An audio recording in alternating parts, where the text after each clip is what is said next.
Montana Territory, July of 1879. The sun was high and the wind dry when the train hissed to a stop at the dusty platform of Bellriver Junction, its iron belly groaning like it knew it carried more than just freight. Lydia Whitlow stepped down with a carpet bag clutched tight in her hands and a baby girl wrapped to her chest, no more than 6 months old.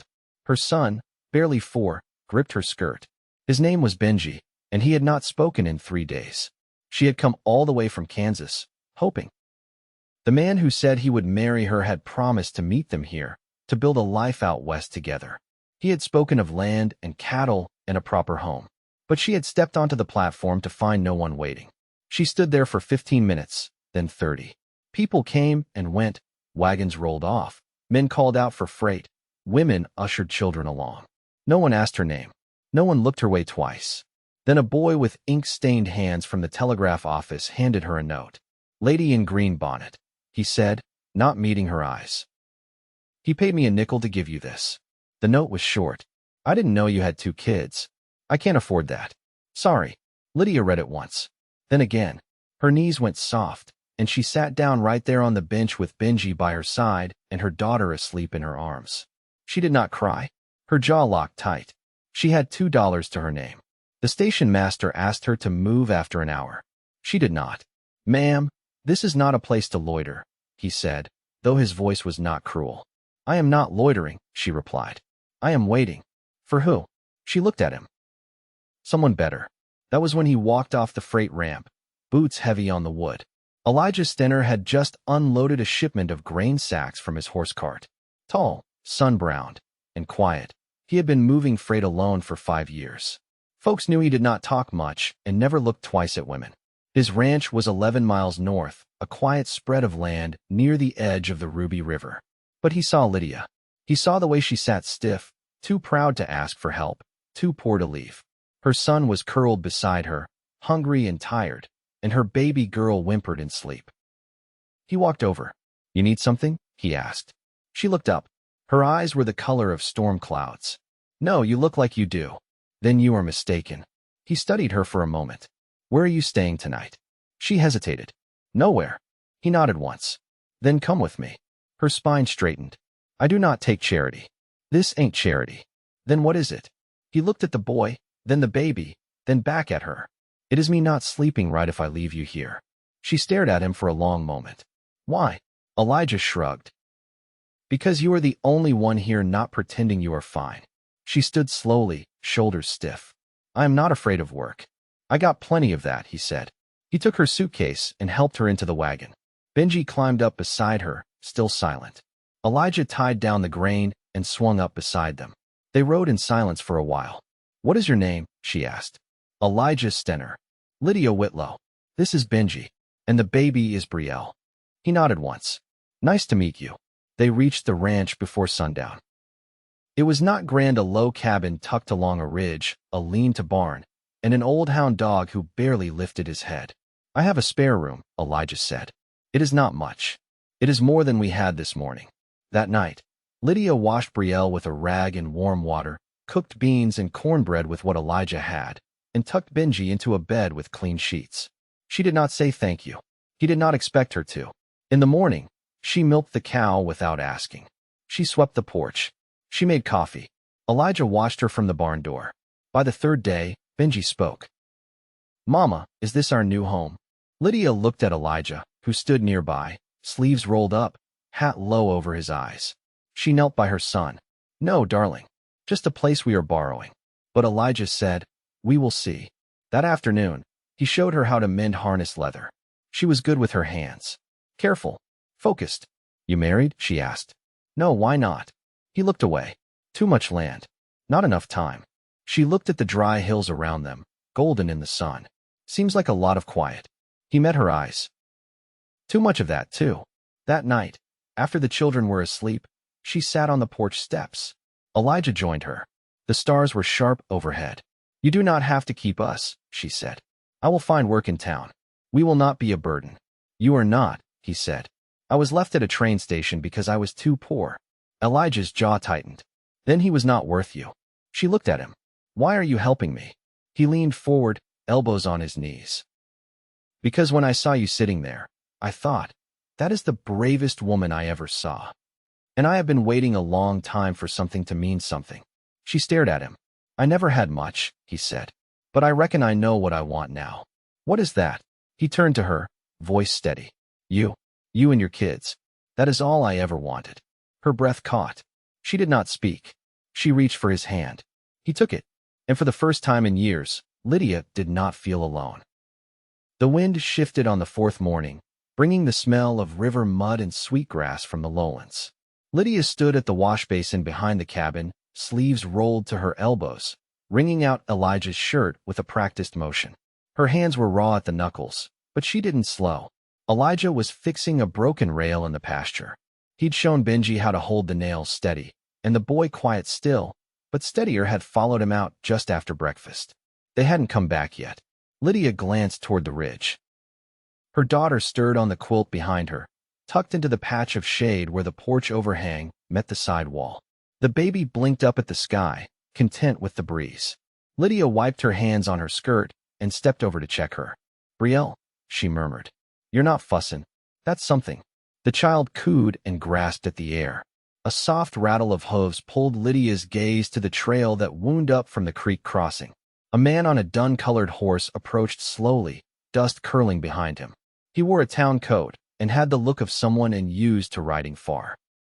Lydia straightened. Her back went rigid, eyes narrowing as he reined in before the gate. You Mrs. Whitlow, he called. She didn't answer right away. Who's asking? He removed his hat, wiping the sweat from his brow. Name's Vernon Dale. I work for Judge Parson in Sheridan. Got a letter for you. She said nothing, only held out her hand.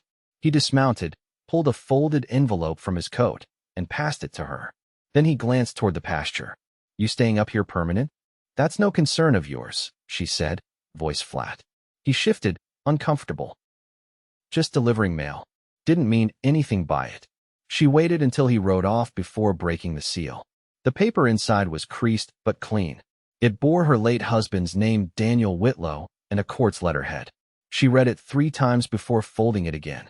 Elijah returned near dusk, arms streaked with dirt. Benji ran ahead, cheeks flushed, holding a smooth stone he'd found near the fence line. Lydia met Elijah near the well, letter in her apron pocket. That man who came by, he said, jerking his chin toward the trail. You know him? He was a courier. Elijah didn't press. He picked up the bucket and filled it, passing it to her without comment. She took it, then said, Daniel had debts. I knew he did, but I didn't know how far they reached. Elijah tied off the well rope. You're not responsible for what he left behind. The judge says otherwise. He paused, then looked at her. How much? $372. He nodded slowly, then stepped toward the barn. She followed. I'm not asking you for help, she said. I want that understood. I know. His voice was quiet. But I'm offering it. She stopped near the door. Why? Elijah leaned against the post, arms crossed. Because I've had this place 8 years, and not once has it felt like something I could share. But you're here now. You make it feel different. She exhaled, the sound brittle. I can cook. So, I can keep the house up, tend the chickens when you're gone. I know. I'll pay you back. I'm not worried about that. She slipped the letter from her pocket and held it out. He didn't take it. I don't care what that says, he told her. You're not alone in it now. She closed her hand around the paper and nodded once. That night, after supper, she sat beside the hearth with Brielle asleep in her arms and Benji curled on the floor with the old hound. Elijah remained at the table, carving a length of pine for a new gate latch. Lydia watched the firelight flicker along the beams. I used to think starting over meant losing everything, she said. But now I think it just means choosing something better. Elijah looked up, and his gaze held hers with quiet steadiness. I hope you keep choosing this, he said. She didn't answer. She stood, laid Brielle in the cot, and returned to the table. Her hand found his without hesitation. He turned his palm upward and curled his fingers around hers. Outside, the wind had calmed. The night was still.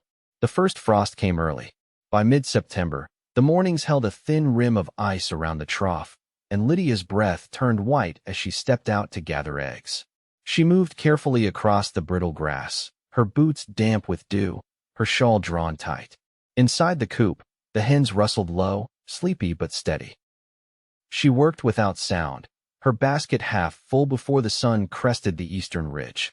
Elijah had already ridden out to the north field, taking the mule cart to haul down stacked fence posts from the hill cut. He'd left before dawn, as he often did now. Not distant, just busy. There was a quiet current between them, something steady and building, neither rushed nor uncertain. She felt it in the way he always gave her the seat closest to the stove after supper, or how he never let Benji wander far from his side when he was working. Benji had started following him without being asked. Lydia hadn't told him to. The boy had simply begun doing it, as if it made sense to him. That afternoon, after hanging the linens to dry, Lydia brought down Elijah's winter shirts from the trunk in the loft. She laid them across the bed to check the seams, her fingers pausing here and there where the stitching had pulled loose. She threaded her needle and began to mend them. Behind her, the floorboards creaked. Benji stood in the doorway. "Ma, Elijah says we might get snow before the month's out." She nodded once. "He's likely right. Can I help stack wood?" She turned to look at him. "You think you're strong enough?" He straightened. He said, "I am." She set the shirt aside. "Then you go ahead. Just don't lose track of your sister. She's asleep in the cradle." I checked. Lydia rose and kissed the top of his head. "Good." He ran off, boots thudding lightly down the steps. She watched him through the window as he picked his way around the porch and out to the shed, where Elijah had left a pile of split pine earlier that week. That evening, Elijah returned with fresh cuts on his forearms and 2 new posts already in the ground. He washed up at the basin without speaking, letting the dusk settle in around them. Lydia had stew on the stove and a pan of cornbread cooling on the sill. When they sat down to eat, he passed the salt toward her without being asked. "Benji says you told him snow's coming," she said. Elijah nodded. "Saw snowberries along the ridge. Elk are shifting lower too." She served him a ladle of stew. "You ever keep livestock through winter?" "Few head of cattle. Mule. Chickens. Nothing that needs high feed." "You thinking about adding something?" She ladled her own bowl and sat. "Thinking about what comes next. That's all." He reached for the bread. "You always think that far ahead." "I didn't used to, but I do now." He chewed, then set his spoon down. "You didn't ask for a place here. You didn't even ask for help with the judge's letter. But you've taken to this place like it's yours already." She met his eyes across the table. "It's not mine, but I care for it like it is." His jaw worked once before he said, "I'd like it to be." She kept her voice even. "What are you saying, Elijah?" He folded his hands on the table. "I'm saying I want you to stay. Not as a guest. Not as someone I helped once. I want you here beside me, not just in the house, but in everything." She didn't speak right away. The only sound was the baby shifting in her cradle near the hearth. Elijah didn't move, didn't press. Lydia finally said, "You don't court a woman by offering her chores and half your fence posts." "I'm not courting," he said. "I'm asking." She leaned back slightly. "You sure about that?" He nodded once. "I've had time to measure it." She rose and crossed to the hearth, lifting Brielle with practiced care. The child stirred, blinked, and settled again against her shoulder. Lydia turned back to face him. "You'd take us all." "I already have," he said. She didn't smile. Instead, she stepped closer, her voice low but clear. "Then you'll need to get used to sharing your bed and never having quiet mornings again." He rose and crossed to her without hesitation. "I want every rough edge of it," he said. "Every loud morning. Every night you're too tired to speak. I want the whole of it." She looked at him for a long, steady moment. Then she reached up and brushed a curl of hair away from her temple. "I never thought anyone would say that to me," she said. "I've been thinking it since the day I saw you sitting alone, not asking for anything." She nodded, just once. "All right," she said. He put a hand to her cheek, rough and warm. She didn't flinch from it.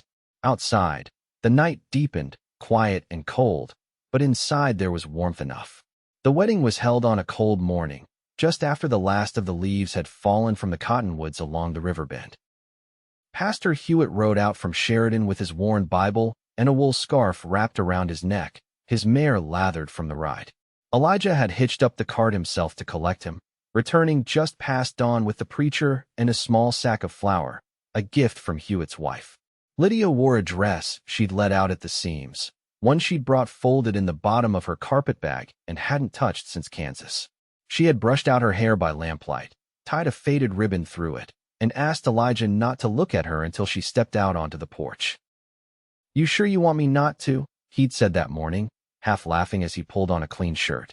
I want to know what your face looks like when you see me, she'd said. I want it to be honest. So he waited, hands folded behind his back, while Benji stood beside him wearing a too small waistcoat that Lydia had taken in the night before. The boy looked up at Elijah once, then down at the dirt, then back at the door. He didn't speak, but he didn't fidget either. When she stepped outside, Elijah's mouth parted just slightly. He didn't say anything, didn't need to. He took one step forward, then another, and held out his arm. She took it. They stood beneath the bare-limbed cottonwood behind the barn, the wind still and the sky high and open above them.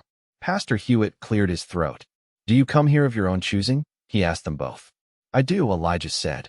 Lydia didn't pause. I do. The preacher nodded once, then bowed his head and said a few words about the strength of quiet vows and the worth of steady hearts. When he pronounced them man and wife, Elijah didn't kiss her right away. He looked at her first, long and close, like he was memorizing something, then touched her face with the backs of his fingers before leaning in. Benji clapped once. Not loud, just enough for Lydia to glance toward him and see the look in his eyes. It wasn't joy, not exactly. It was something steadier, safer. After the preacher rode off, they shared a meal inside stew and cornbread again, but with dried apples stewed down into syrup for the biscuits. Lydia poured coffee, and Elijah added a second log to the fire without being asked. Brielle slept through most of it, bundled in a quilt Lydia had pieced together from scraps Elijah had found in his mother's old chest. When the table had been cleared and the tin plates stacked, Elijah stood beside the hearth, one arm braced against the mantel. You want to sleep in the front room tonight? He asked quietly. Or, I want to be where you are, she said. He looked at her then, and there was nothing uncertain in it. That night, after the children were settled, Lydia followed him into the bedroom. She didn't hesitate at the threshold. She unfastened the ribbon from her hair and set it on the washstand, then turned toward the bed where he was waiting. You ever think a thing like this could happen? He asked. She shook her head once. No, he reached for her hand. Me neither. She smiled with the corners of her eyes, not her mouth. But it did. They lay down together beneath the quilt she'd mended that first week, the one he'd worn through along the edges from too many winters alone. She rested her cheek against his shoulder, and he wrapped his arm around her waist without words. In the dark, he said, I was always good at silence. But you make me want to speak. She whispered back, then tell me what you want. I want to wake beside you every day till I'm too old to stand. Lydia closed her eyes.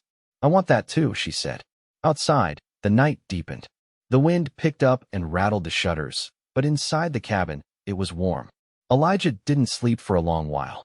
He listened to her breathing, steady against his chest, and thought of the first time he'd seen her on that bench beside the empty train platform, how still she'd sat, how proud, how alone.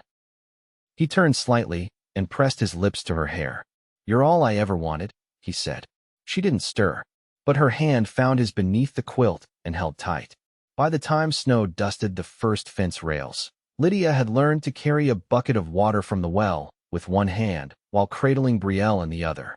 She moved through the yard with the kind of ease earned, not borrowed, the hem of her skirt damp from where it brushed the frost-rimmed grass. Elijah had taken to leaving the porch lighted before dawn, a small oil lamp set high in the window, so she could see her way back from the barn if she rose early. He never said anything about it, and she never asked him to. Inside, the cabin grew quieter and softer as winter settled in. The drafty seams between the logs were chinked fresh with mud and straw, and Lydia had hung scraps of wool over the smallest windows. At night, after the children were asleep, she sat by the fire with Elijah, mending gloves or brushing out her daughter's tiny gowns, while he carved new handles for the kitchen drawers that had begun to splinter. One night, as the wind pushed hard against the corners of the roof, Elijah stayed seated after the lamp was blown out. Lydia, already under the quilt, raised herself on one elbow. You're restless, she said into the dark. I've been thinking, he replied. She let the quiet stretch between them until he spoke again. I've got nearly 40 head left. Cattle. They're holding steady, but I've been turning down offers to buy more for years. She sat up fully, brushing her hair back. Why? Didn't see the point in growing what I couldn't share. Lydia didn't move. Are you saying you want to expand now? Elijah shifted, his voice low. I'm saying I want to build something worth handing down, and I'd like to do it with you. She folded her hands over her knees. We need another outbuilding, a shelter for the young calves. I know, and more feed. From town. I've already spoken to Grayson's boy. He's got oats he'll trade for a pair of cured hides and a sewing machine. You're trading my machine? No, I'm trading the one I've had rusting in the barn since before you came. Yours stays where it belongs. She smiled then, the kind that reached her eyes even in the dark. And what would you call this place if it were yours to name? She asked. He leaned back against the headboard. Stillwater. Because when you're here, the world settles. Lydia let her hand find his. Then let's build it. In the weeks that followed, Elijah and Benji worked side by side to raise a new lean-to from salvaged beams. Lydia stitched together feed sacks to hang across the windowless side, to keep the wind from slicing through. Brielle had begun to crawl, her hands always cold, her laugh sudden and bright. She was pulling herself up by the edge of the trunk when Elijah came in one afternoon, coat dusted with snow. He knelt beside the child and caught her before she slipped. You're not waiting on us to grow up, are you? Lydia, watching from the hearth, said, Neither did your sister. They spent the seasons that way quietly, steadily until the land thawed again. Calves were born, and 2 hens went broody. Lydia planted an herb bed along the south wall of the house, her fingers deep in the soil. Elijah built her a bench from cedar planks and set it there without a word. In spring, Lydia rode with him to Sheridan with Brielle bundled against her chest and Benji sitting tall beside the sacks of grain. They sold hides and tallow, bought sugar, and placed an order for a proper iron stove. On the way back, Elijah took her hand on the seat of the wagon.